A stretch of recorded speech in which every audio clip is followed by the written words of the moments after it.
Alrighty. How's everybody doing? About to get started.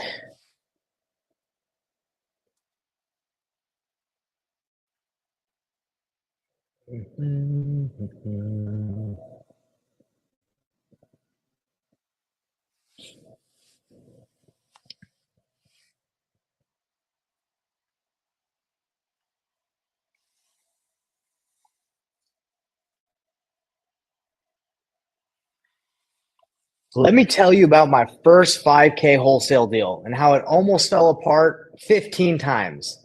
I might be over exaggerating. Nah, it was actually 15. It might have been even more. It was that bad. My first deal that I did when I first started wholesaling, guys, it was not pretty. And I'm going to be showing you guys what you need to do to get your first 5K deal, 10K, 15K, 1K. It doesn't matter. You need that proof of concept. And that's what I got from doing my first deal, even though it fell apart many, many times, but I was able to keep it together. So you're probably all sitting here wondering, why should I listen to this guy? Who is this guy? My name is Nathan Payne. I've done over $2 million in assignment fees, and I'm going to show you guys 3 reasons right here why you should watch this video. All right, so 3 reasons to watch this video. Number 1, I'm going to show you how I found this deal. Okay, so if you're all here sitting struggling to know how to do deals, I got your back. All right. Also, I'm going to tell you guys how I kept this deal alive, even when everything went wrong. Everything went wrong on this deal. It was not pretty. It was not looking good. You guys are about to find out exactly how I kept this together from falling apart, because we all have that happen, right? We all have these deals that are falling apart left and right. We're blowing it. It's okay. All right, been there, done that. I know how it feels. It's stressful, but that's what we're going to be going over. The third reason you should watch this is the biggest lessons. I'm going to share with you the biggest lessons I learned from closing my first deal and things you should not do, things you should do. All right, so let's dive right into it, everybody. So my first deal, I got it from cold calling. I know you guys hear it a lot. You guys hear cold calling. Does it work? Does it not work? It's tried and true, okay? You're calling someone directly. You're getting them on the phone, and you're asking them if they want to sell their house. Now, when I first started wholesaling, it was about 6 years ago, and I was nervous. If you guys are nervous, hey, I totally get it. If you're nervous, you don't have to act cool and tight and be like, "Oh, I'm not nervous, Nathan. I'm cool, calm, and collected." That's fine. If that's how you are, congratulations. But when I first started, I was nervous to make calls. I didn't know what to say. I didn't know where the conversation would go, but I just knew that's what they said to do. So I just started making dials. Okay. Now, do I suggest that now? Look, there's way better ways to go about it than just hammering the phones and not knowing who you're going to reach out to. But we're going to get into that. But that's how I got my first deal. I was cold calling. I was using the Mojo Dialer. If anybody know what that is, it's a multi-line dialer that calls multiple people. You just you put a list in it, and I was calling the expired listings list. I was hammering that list. I was calling it for, I think it was up to like 2 months before we got this lead. And his name was Donald. Okay, this guy, his name, he was from Croatia, and basically on the expired listings, he listed his home for sale, and it did not sell. And he was also in pre-foreclosure, but it didn't sell when he listed it. So he was like, whatever, I'm just going to let the bank take it. I don't care. And we were dialing through the expired listings list, and we were like, hey, do you want to sell your house? And he's like, yeah, maybe. I don't know. Like, you could just see he was reluctant to talk to anybody. He just didn't think it was going to happen. So me and my business partner at the time, Corey, we drove over to the house, set up an appointment, and we sat down with the guy on his couch. And he was in a pretty depressed state. I think he had just broken up with his wife or his girlfriend at the time, and he was just like was going to let the house go. Okay, and what we did is, this was not, by the way, coming from like as a new investor, not knowing really what to say, like we did not just go there, lock up the house under contract, and it was just bada bing, bada boom, done instantly. This took several appointments where we would go and visit Donald, and we basically became his friend, because he was going through a hard time. So we would go, we'd call him, and and he wouldn't necessarily be awake, right? So we go like, okay, he's sleeping throughout the day. Let's go knock on the door. So we knock on the door, be like, Donald, we know you're sleeping. Wake up. We're here. We're here to talk about the house, and he'd open the door. So this took several times of me and Corey going to the house to try and negotiate this deal. Eventually he was like, all right, guys, so if you want to buy the house, like, what would you pay? And we didn't really know what to offer, so we just offered something low, right? And again, that's not necessarily like the best way to go about it, but that's what we did. We were just like, we knew the house was worth about 250 fixed up. That was ARV, after repair value. So then we were like, would you take 185? And he's like, sure, I'll take 185. Sounds good. So we got the deal locked up. So the story doesn't stop there, right? Like, it's not like it was just a beautiful rainbow happened and then we got our 5K check. No, this is how the deal fell apart almost like 15 times. And I'm about to break it down for you guys. So once we got the house under contract, we thought, oh, well, what do we do now? We need to find buyers. Oh, snap. We've been spending 2 months, 3 months on trying to find a deal. We don't have any buyers. Now, I don't know if any of you guys that are new to this, if you've ran into that situation where you've spent all this time trying to get the deal and not have buyers, but we were in that situation. Not the best situation to put yourself in. But, and this is why it almost fell apart many, many times. So we get the house under contract and we're like, well, how do we dispo this thing? And we didn't really know. So we just started going to real estate investor meetups. They call them RIAs. In Salt Lake, they call them SLRIA, but Real Estate Investor Association. I think that's what Real Estate Investor Association meetings, right? So we went, we printed out a little packet and we took it to the dang meeting and we're like, hey, does anybody want to buy this house? And everybody there's pretty much a noob. So everybody just looked at our packet and was like, I don't know. I don't have any money. I'm just here to learn. So it didn't really work out. We didn't find anyone there. I was like, well, let's try Facebook. So I started posting in a bunch of these Facebook groups. Finally, I found some guy named Roger, RIP Roger. Love you, man. Unfortunately, Roger has passed away, but he bought my first deal. Roger Gixer, you're awesome. He actually even gave me his MLS access when I was new. But anyway, RIP. We love you, Roger. Hope you're doing well in heaven. He's the one that bought our deal, but basically before he bought our deal, I reached out to him. I was talking to him on Facebook and I was like, are you interested in the house? And he's like, maybe, I don't know. And I was like, well, what would you pay for it? We started talking a little bit more about it and he's like, I'll pay 185. So he offers 185. That's what we have it under contract for. Now, at the time, before I had talked to Roger about this deal and locked in working with him, I was at the time working with a broker. A broker was letting me work in his office. His name was Justin. Cool guy. It didn't work out in the long run because I was young and that's a story for another time, why that partnership or that relationship didn't work out. But we were at the broker's office and I was telling Justin, like, hey, we have a cash buyer here. I think we might go with it. He's like, nah. Let's blast this deal out. I know I have all the emails to the real estate agents here in Utah. Let's blast that deal out to all the real estate agents in Utah and let's see if they can bring a buyer. Now, guys, I was new. I didn't know that sending a wholesale deal out to real estate agents is not a good idea. I was like, oh yeah, let's send it out. So he sends it out to about, I think maybe 15, 20,000 agents, I believe. And not a good idea because all of them started calling and being like, hey, can I bring my families over this house? And these were agents that didn't understand what wholesaling was or what cash offers were. They thought this was just a house that was for sale, right? So they started calling us being like, hey, when can I bring my family? When can I bring all the people that I represent over? And it was a mess. And they just started showing up to the house. Donald's like, what the heck is going on? We even had an open house like to show the house. And we were like, hey, Donald, we got some people that want to see your house. Can you go to the dog park? He had like 2 or 3 dogs. We're like, can you go to the dog park while we show this house?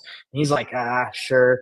So we bring a bunch of people through. We got families coming through. We got a bunch of agents that are representing people. They don't know what's going on, but they're looking at the house. They're like, man, this house is disgusting. They didn't know what they were getting into, and neither did we.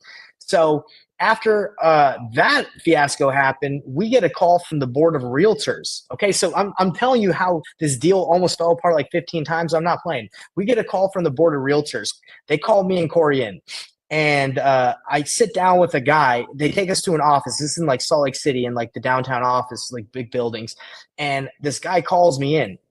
Me and Corey in, and he's wearing a suit. Everybody's wearing suits, and me and Corey showing up in just normal clothes. And he's like, "Can you take a seat at this table, guys?" And we're like, "Sure." And he puts a tape recorder on the middle of the table, and he says, "You mind if I record this conversation for evidence?" And I'm like, "I guess. I don't know what's going on. I don't even know what the board of realtors is at this point." And if any of you guys do not, if you're new and you don't know what the board of realtors are, it's like the people that regulate and are in charge of the NAR or whatever, like the National Association of Realtors, and this is the board of realtors there in Utah, I believe. And so he starts asking, it's like, "You guys can't market this property." And this was 6 years ago. They're like, "You guys can't market this property. What are you doing?" And he could just tell we didn't know what was going on. Like, we were brand new. This was like within months of starting cold calling. And we're like, "Look, man, I don't know what we did wrong. I don't know what's going on, but we're just trying to sell this deal." And he's like, "Okay, whatever. Like, you guys don't do it like this. Don't send it out to agents. I'll let you go with a warning." And we're like, "Okay, sounds good." So we left, and we knew not to blast out your wholesale deal to every real estate agent in the state of Utah. That's something I should have known, but I did not. And that's the thing with wholesaling when you're brand new. A lot of things you don't know. That's why you need a partner and work with people who do know, so you don't make mistakes like I did. And that's why I'm giving you the story so you guys can learn. So anyway, get rid of all the agent fiasco, all that stuff, and we go back to Roger. R.I.P. Roger, we love you, man. But Roger's like 185. I said, "Roger, can you pay a little bit more? I got it at 185. He's like, "No way. That's the most I can pay." So we go back to Donald, and we say, "Hey, Donald, I know we've had a lot of people come through the house." At this point, we had like 2 or 3 or 4 showings, and we were telling him to leave every time, and he was getting annoyed. He's like, "What's going on, guys? Like, why do I got to leave every time?" So that almost blew it because we were sending so many people through. So eventually, we're like, "Look, Donald, we got it at 185. It's not a good deal for us at 185. We gave you the wrong offer. Can you come down a little bit? We have someone that will buy it at 185, and so we can make a little bit of money, so we can get you some money. Can you come down a little bit?" And he's like, "What do you guys want me to come down to?" And I was like, we just threw out the offer that we thought was fair, what he would accept. I was like, "Well, can you come down to 180? He's like, "Yeah, sure." He was cool about it. He didn't care. He was about to let the house go. So maybe I should have asked for 170, 175, whatever. But no, I did 180. He's like, "Sure." So we signed a new agreement. We said, "Hey, Roger, we got it down to 180. Can you do 185? Can you still do 185? He's like, "Yeah." We're like, "Perfect, perfect." So we assigned the contract to Roger. You think I'm done right now being worried about this deal? I'm brand new. I know how it feels, guys. I was nervous that anything would happen that would blow this deal up.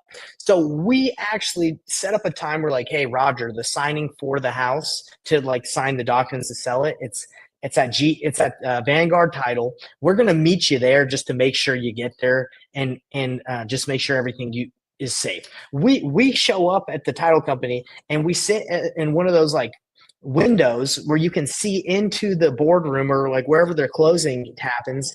It's almost like an interrogation, right? Like where you have the glass and you can see like what's happening. That's what we were looking at it just to make sure he would sign, because we didn't want to like send him and then he'd decide not, or last minute. We thought all these things would happen. So we went there and we're like, "Hey, Donald, yeah, we just wanted to make sure he would sign." So we watched him. He signed. We're like, "Oh my gosh."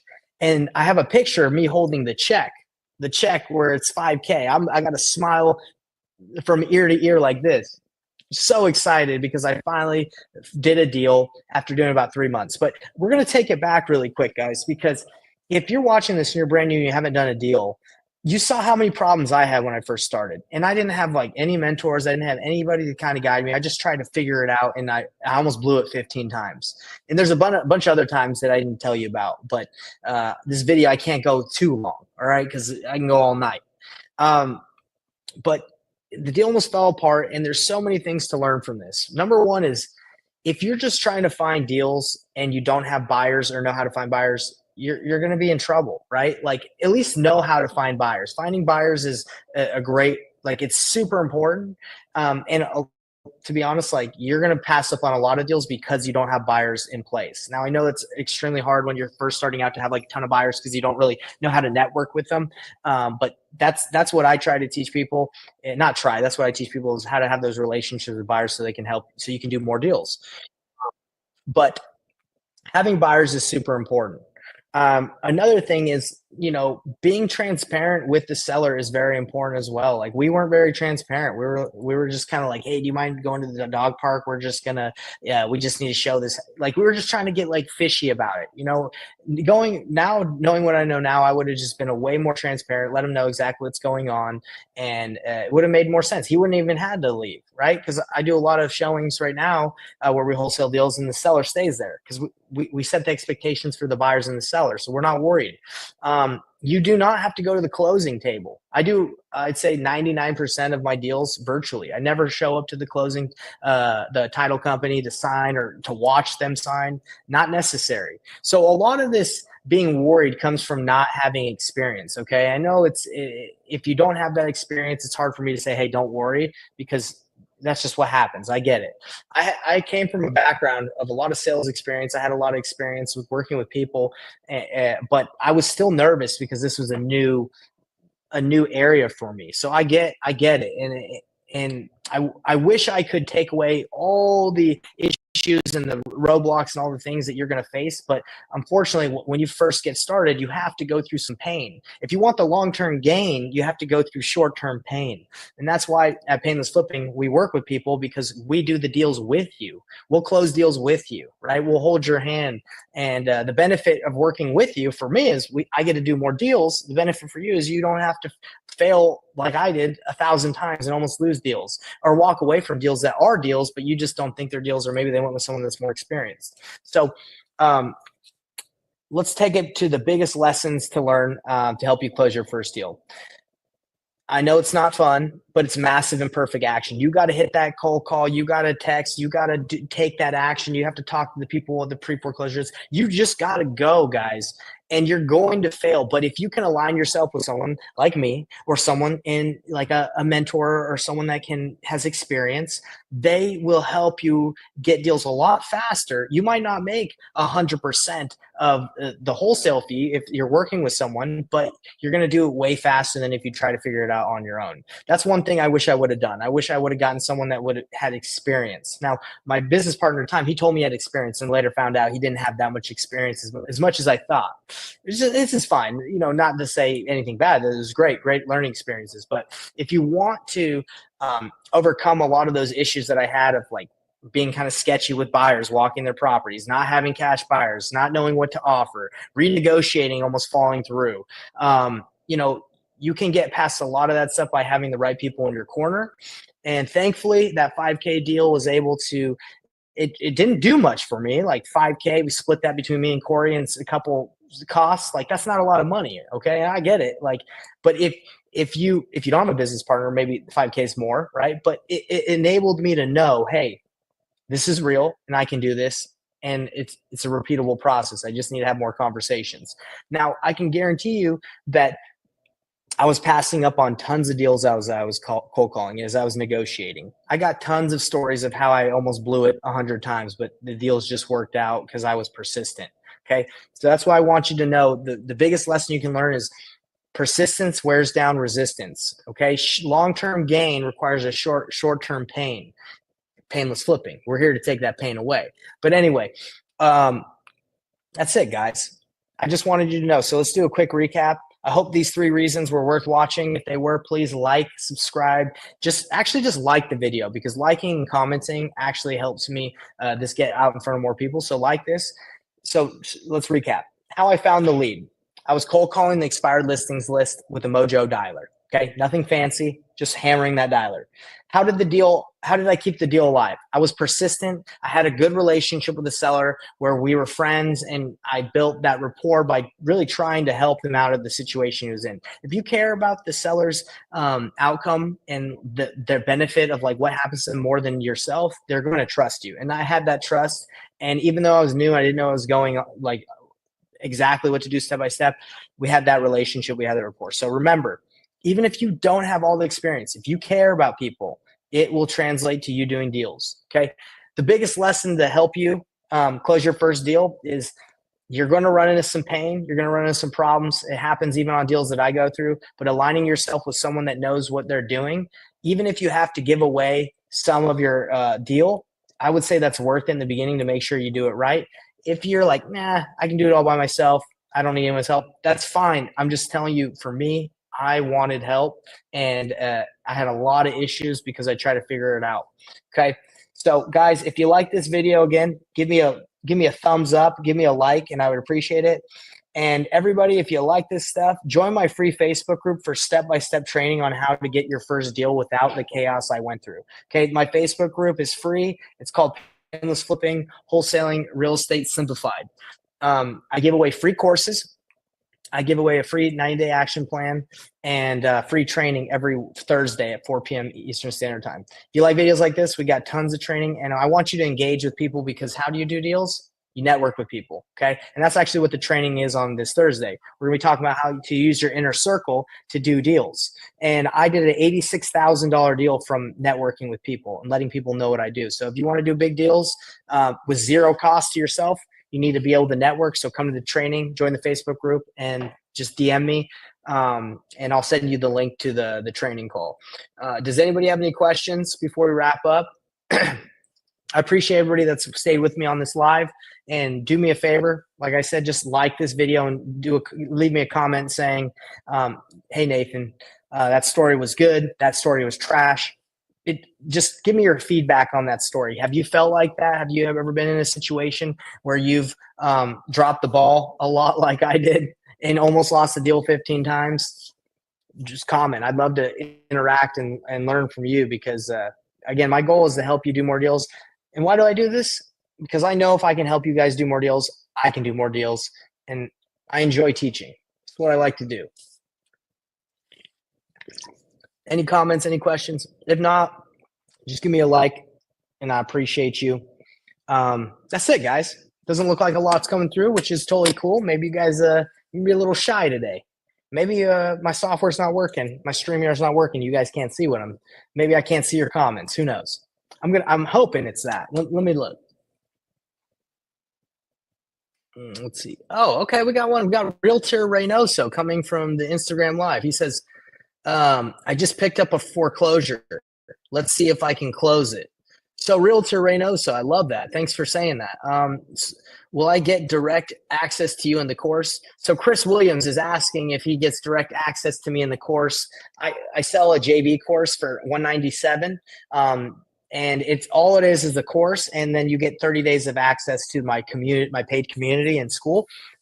Direct access and like working with me one-on-one, Chris, is for the apprenticeship. That's obviously requires a larger investment of yourself, of your time, and of mine.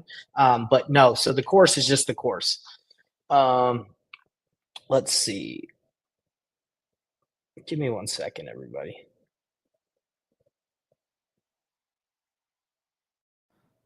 Hello. Okay. I think you guys can still hear me. My AirPods I think they died on me.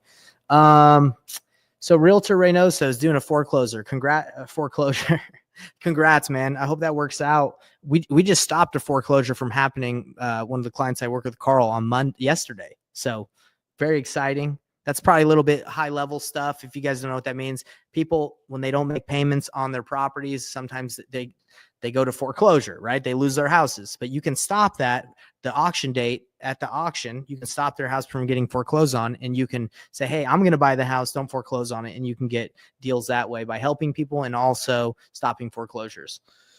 All right, everybody. Well, that's it. I'm going to wrap up. I'm going to go eat dinner with the family. Love you guys. Hope this was helpful.